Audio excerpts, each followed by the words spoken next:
Atlantic City, UFC light heavyweight Corey Anderson's time limit for sulking is 5 minutes. In wrestling, that's how much time he got to recover from a loss. Then it was back out on the mats for the next match.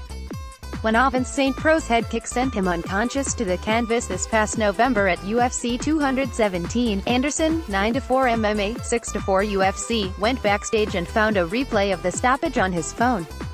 He analyzed what went wrong, and then he resolved to fix it.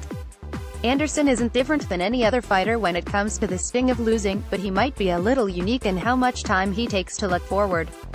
Or, in the case of his next opponent, look back.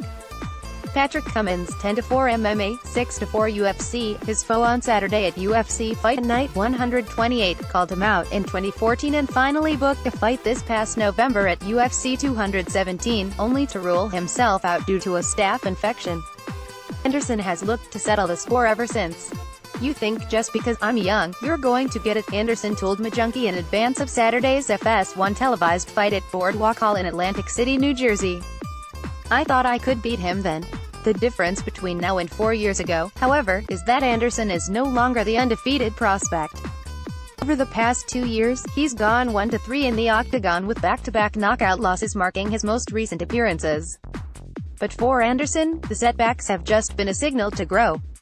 From the time he grew up in Rockford, Illinois, his father taught him to be humble and take advice from unusual places. So he enrolled in kickboxing classes.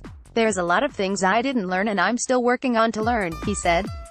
In just the past 5 months, one direction has driven Anderson's fighting, hands up. He'd always thought the best way to protect himself was to keep his elbows at his sides and his fists in front of his face. But he saw what happened there. After working with UFC middleweight and former Glory kickboxer Carl Roberson, Anderson now has his elbows out and his hands high, ready to intercept high kicks and shots to the body. "The old habit is broken. I was just getting away with it because I'm humble and I work hard," he said. It's been a trial by fire for Anderson, who in March celebrated his 5th year as a professional fighter.